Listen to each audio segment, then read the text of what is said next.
It is, quote, well postured to deal with a possible SLBM launch by North Korea. The remarks come amid reports that Pyongyang's submarine-launched ballistic missile program is advancing. A spokesperson for the Pentagon said that while he cannot comment on specific intelligence regarding North Korea, the US is, quote, watching them closely. He added that Washington remains ready with South Korea and Japan to counter any threat from North Korea. And in regards to the ongoing trilateral missile tracking exercise between Seoul, Washington and Tokyo, the spokesman said it's intended to maintain readiness against North Korea while also making sure that the allies can communicate and deploy the necessary promise to defend South Korea, and there's no need for serious concern about the prospect of a nuclear war. An increase in activity has been detected at North Korea's nuclear test site, which could indicate a possible nuclear test in the near future. 38 North, a US-based research institute on North Korea, reported Monday that recent satellite imagery indicates tunnel work taking place on the west portal of the regime's Punggye test site, one of the several nuclear test portals at that site. The website added that routine movements of vehicles and personnel have been detected, as well as mining carts carrying material out of the tunnels. Experts say that these activities suggest that tunnel excavation is well underway, indicating a potential future nuclear test. North Korea held a special military conference in Pyongyang on Monday to celebrate the launch of its latest missile, the most powerful to date. An official from the regime declared that it is now a powerful nuclear state and will continue building up its nuclear arsenal. Kwon Jang-ho with the details. North Korean state media announced that the 8th Conference of Munitions Industry opened on Monday. It's said to have brought together party leaders, scientists and technicians in the field of defense science, as well as the contributors towards the Hwasong-15 ICBM, the regime's most powerful ballistic missile to date, which was test-fired just 2 weeks ago. The state media reports that the conference was held in order to review the achievements and experience gained, and concluded that the regime had entered a, quote, fresh heyday of its development under the leadership of Kim Jong-un. With the success of the Hwasong-15 and the allegedly successful H-bomb tests, the senior official declared that North Korea was now a powerful nuclear state. He added that they hastened the final victory in the showdown with the US, but that North Korea needs to continue strengthening its nuclear arsenal. Leader Kim was said to have been in attendance, but the report did not say whether he spoke. However, according to the state media report, the conference is ongoing, leading to speculation that it could carry on for several days, with remarks from Kim coming later. Despite Pyongyang saying it was the 8th Munitions Industry Conference, there have not been any previous records of such an event. Kim's father and grandfather, the regime's previous leaders, had traditionally kept details of the munitions industry more confidential, but the younger Kim has been keen to promote its success both within and outside the regime. Kwon Jang-ho, Arirang News. South Korea's Agriculture Ministry has confirmed an outbreak of the highly pathogenic H5N6 strain of avian influenza at a duck farm in Yeongnam County in the southwest of the country. In a bid to prevent it spreading, 76,000 ducks in the area have been culled. The confirmation brings the number of cases this winter to 4, following 2 outbreaks in the Jeollado provinces and 1 on Jeju Island last month. Quarantine officials have imposed a standstill order on transport and stepped up disinfection measures at nearby farms. Officials are hoping the country can avoid a repeat of last year, when more than 30 million birds were slaughtered to contain Korea's worst ever bird flu outbreak. In political news now, the main opposition Liberty Korea Party will select its new floor leader this afternoon. It is a 3-way race between Han Song-gyo, a 4-term lawmaker who is seen to hold a neutral stance, Kim Song-tae, a 3-term lawmaker who is a close aide of the party's chair Hong Jin-pyo, and Hong Moon-jong, who is a 4-term lawmaker and a supporter of impeached former President Park Geun-hye. Now, if a candidate fails to win a majority of votes among present lawmakers, the top 2 will compete again in a runoff. The new floor leader will replace Jong Woo-taek, whose 1-year term ends later this week. The new whip will be tasked with dealing with factional feuds as well as revamping the party's tainted image following the corruption scandal involving the former president.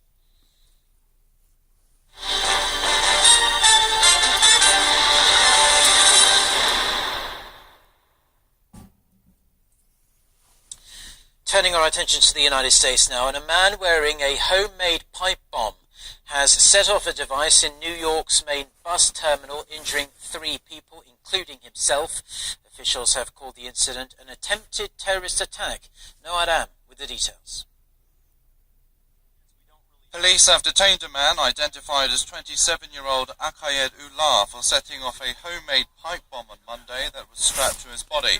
The Bangladeshi man injured 3 commuters in New York's busy Port Authority bus terminal near Times Square. New York Mayor Bill de Blasio called it an attempted terrorist attack and expressed relief that it did not result in any serious harm. And let's be also clear, this was an attempted terrorist attack. Thank God the perpetrator did not achieve his ultimate goals.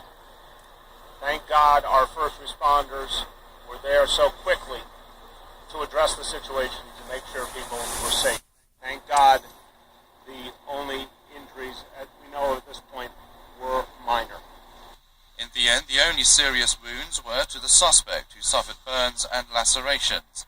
Law enforcement officials said Ullah was inspired by the Islamic State group, but apparently did not have any direct contact with the group and probably acted alone. They said the explosive used was an improvised low-tech device, adding they do not believe the attack was part of a bigger plan, but an isolated incident. Ullah is known to live in Brooklyn with his family and held a taxi and limousine commission license valid from 2012 to 2015. US media are reporting that he told law enforcement officials that he carried out the attack because of recent Israeli actions in Gaza.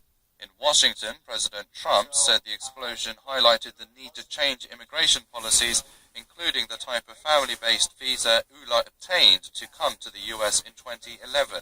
Port Authority bus terminal is one of the world's busiest in the world, serving more than 65 million people a year. Noaram, Arirang News. Now, Apple is to purchase Shazam, a London-based music recognition service. This according to an Apple spokesperson on Monday. TechCrunch first reported the deal worth around $400 million last week. The startup was founded in 1999 and was valued at $1 billion in 2015, more than twice what Apple has bid for the service. Shazam's music recognition application had been downloaded more than 1 billion times as of last year, and the company had revenues of $54 million in 2016. South Korea's export and import prices fell in November for the first time in 5 months. According to preliminary data from the Bank of Korea on Tuesday, import prices dropped 0.4% on month from a month earlier on the back of the stronger Korean won. The central bank said the local currency gained 2.3% against the US dollar to an average 1,105 won in November over the 1-month period, offsetting the rise in global oil prices. Export prices in November also slumped 1.8% on month, with agro-fisheries export prices tumbling nearly 3% on month. A new freight railway line opened this week, linking South Korean cities to Europe. The new train goes directly across mainland China, and that means it's a lot faster than the current Trans-Siberian or Trans-Mongolian railways that also link Korea and Europe. Park Ji-won with more. A new Trans-China freight railway service has been launched, directly linking South Korea to European destinations. According to Korea's Ministry of Land, Infrastructure and Transport, Hyundai Merchant Marine Corporation, in partnership with SJ Logistics Group, concluded the necessary contracts in November and began taking orders earlier this month. The new freight railway uses TCR, or Trans-China Railway, which directly passes through mainland China. This marks the first time for a Korean freight railway service to use TCR. So far, TSR, or Trans-Siberian Railway, or TMR, Trans-Mongolian Railway, have been used to link South Korea and Europe. The TSR service usually takes around a month to deliver cargo from Korea to Europe, but the new Trans-China Railway route is expected to cut that time by around a week and a half. Quoting unnamed government officials, Seoul-based Yonhap News Agency reports that the route is not yet price competitive, but efforts are ongoing to bring costs down through further negotiations with local Chinese governments. 박지원, 아리랑 뉴스. Now, efforts to help international visitors know a full and proper history of Japan's Meiji Industrial Revolution sites, including Hashima Island, are ramping up, and this time with the help of a Japanese organization. Network for Fact-Finding on Wartime Mobilization and Forced Labor has been working with a Korean organization to publish a guidebook in Korean, English, and Japanese that explains how over 1,000 Koreans were forced into labor on Hashima Island for little pay and hardly any food. The book mentions how numerous Koreans died on the island from drowning, being crushed inside coal mines, and from various diseases, and even includes testimonies from a handful of survivors who describe the island as a living hell. This comes as the Japanese government reneged on its promise with UNESCO that it would establish information centers and take appropriate measures to address its forced labor of Koreans on the island in exchange for listing Hashima as a World Heritage Site in 2015. The weather might be bone-chilling in Korea at the moment, but in terms of air quality, we have something to feel pretty positive about. The latest data shows the concentration of fine dust in skies above the Korean capital has dropped dramatically this month compared to the same time last year.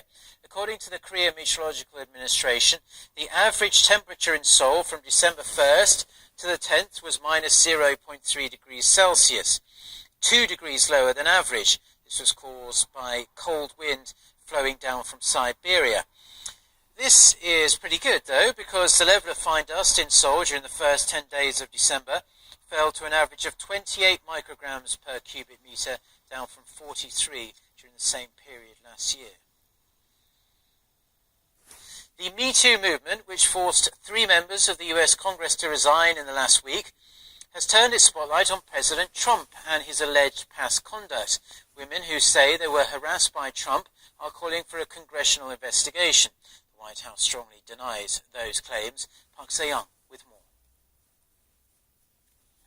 Inspired by the Me Too movement, which empowered women to name their sexual abusers, 3 women who have previously accused President Trump of sexual harassment have reiterated their claims. About 12 years ago, as a young receptionist in Trump Tower, I was forcibly kissed by Mr. Trump during our first introduction. Mr. Trump repeatedly kissed my cheeks and ultimately my lips in an encounter that has since impacted my life. There are just 3 among at least 16 women who have accused Trump of sexual misconduct since he first launched his presidential campaign. Now they're calling on Congress to open an investigation. They've investigated other Congress members, so I think it only stands fair that he be investigated as well. Accusations of sexual assault and harassment have jeopardized the careers of many U.S. lawmakers, including 3 members of Congress who resigned last week. The White House again denied such claims, adding that voters dismissed them when they elected Trump. Look, the president has addressed these accusations directly and denied all of these allegations, and this took place long before he was elected to be president, and the people of this country had a decisive election, supported President Trump. The U.S. ambassador to the United Nations said women who accuse someone of sexual misconduct need to be heard, even if it involves a president. I mean, the same thing as women who accuse anyone should be heard. They should be heard and they should be dealt with. And I think following the women's TV appearance, a handful of Democratic senators are calling on President Trump to resign. Park Se-young, Arirang News.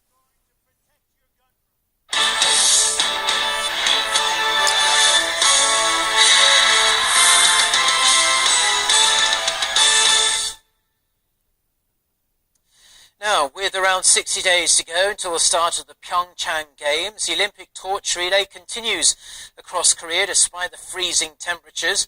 One of the latest runners to carry the flame isn't concerned about the cold, though. That's because he is Hubo, the robot from Korea's Science and Technology University. Our Iji-won reports from Daejeon. From Jeju's Haenyeo all-women divers to Korea's legendary warship, the Turtle Ship, the Olympic torch has been carried around the country by some unique means. And in Daejeon, robots joined the relay. On the 41st day of the Olympic torch relay, the humanoid robot Chubo and a team of robotic scientists kicked off the third theme of the torch relay, information technology, at the country's technology research hub, the Korea Advanced Institute of Science and Technology in the western